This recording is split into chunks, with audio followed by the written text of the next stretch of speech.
Example 3 of our day 1 lesson is now when C is negative and B is either positive or negative. So in this one, I'm going to do 3 different polynomials. The first one is coming from the textbook, so you'll see that in the textbook. And also know that the textbook page will have the example worked out as well. But I always like to have 1 or 2 extras to go by so that you can see that there is a pattern for each problem. So in the textbook, our first problem is x squared plus 4x minus 21. Still using the factor sum, people. That has not changed. So we're going to find our factors of our C term, which is negative 21. And then we're going to do our sum. These type of polynomials are different because C is now negative. In the past 2 examples, C has been positive. Now, when we're picking our 2 factors, because C is negative, one number has to be positive, the other has to be negative. Because integer rules dictate that a negative and a positive equals a negative, okay, when you're multiplying.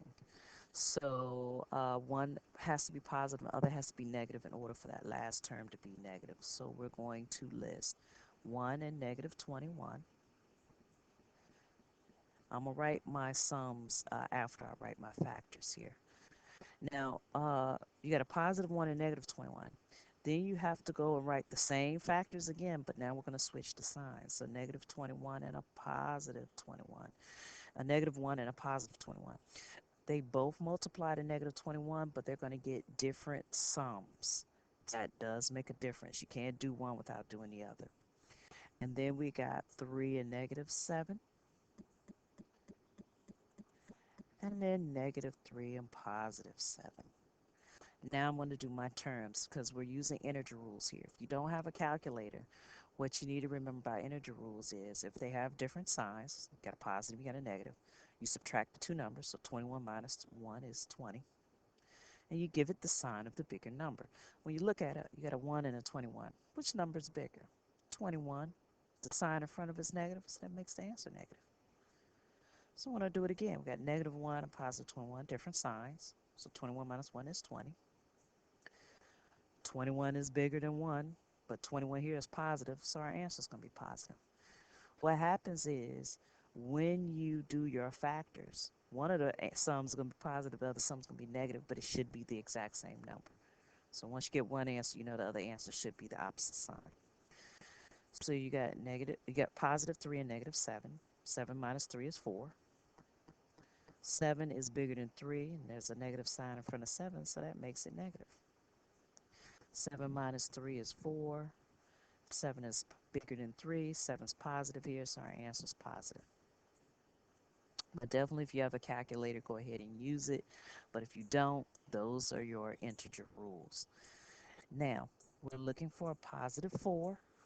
Here we go right here. There's our positive 4. So we have identified which factors we're going to use.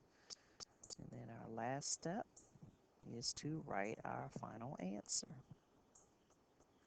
I meant to say this in the first video, disclaimer, if you hear background noises of birds or planes or cars, I'm sitting in my backyard recording this because it's nice out today and I have 2 dogs and I don't want them up under me, so just so you know. We're going to go back to our problem. So we got x, and we're just going to write down subtract 3. And then we got a positive 7, so we just say plus 7.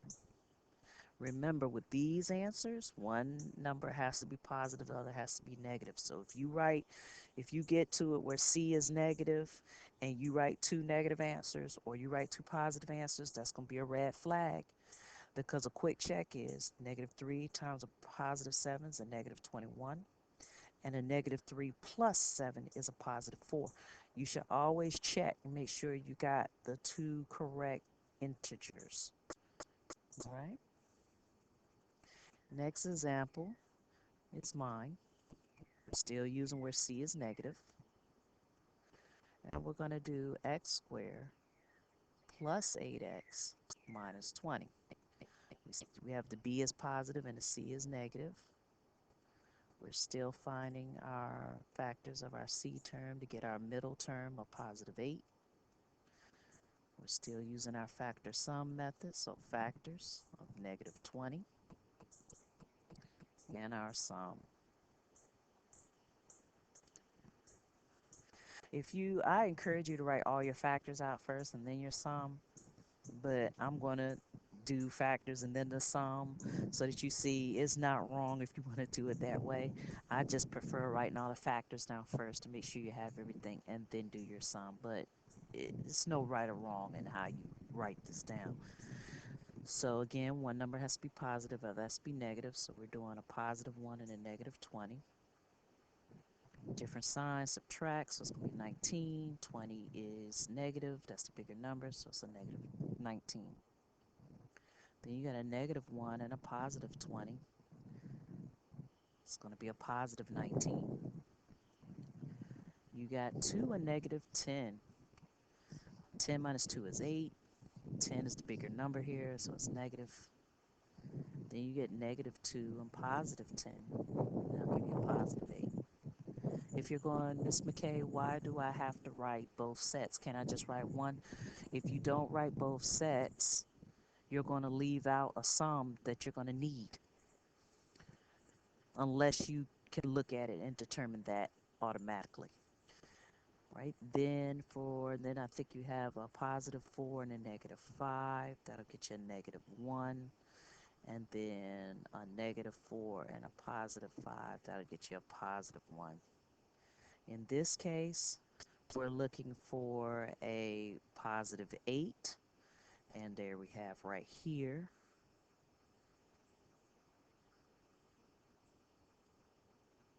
So then all we got to do is write our final answer.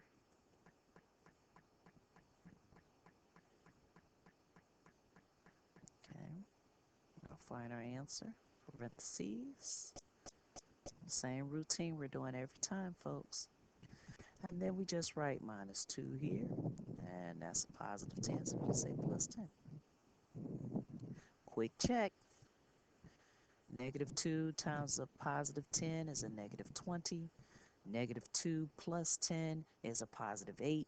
That's what we're looking for, so we know we got the right answers.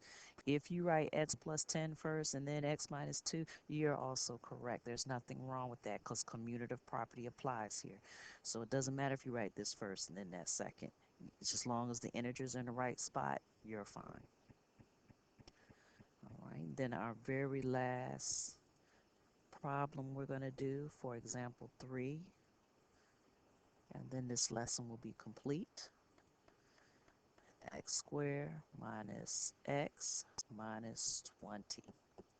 Now before I go any further, there's no number right here in front of the b term. Most students will go, oh, well, there's no number there. I don't know what the coefficient is. Well, if there's no number, it's understood as 1. They'll never write 1 as a coefficient. That's why you don't see 1 in front of the x squared term. But if you don't see a number in front of a coefficient, in front of a variable, it's automatically understood as 1. Just so we remember that fact. So we're going to find factors of negative 20 to give us a middle term of negative 1. Now you're probably going to go, Miss McKay, that we just wrote those same factors in the last problem. We did. I'm going to do it again. But as you're writing out your factors, you're writing them out. That's why I said write them out first.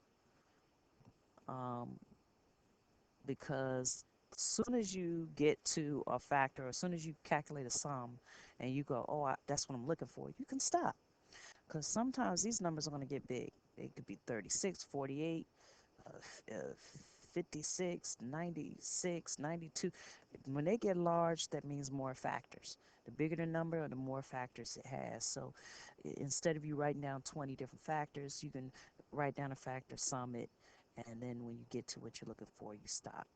So here we go. We got negative 1 and 20. So positive 19. We got a 1 and a negative 20. That's 19, negative 19.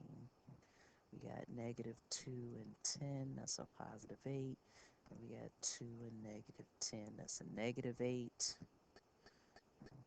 We got negative 4 times 5, which is 1, and then 4 times negative 5, which is negative 1.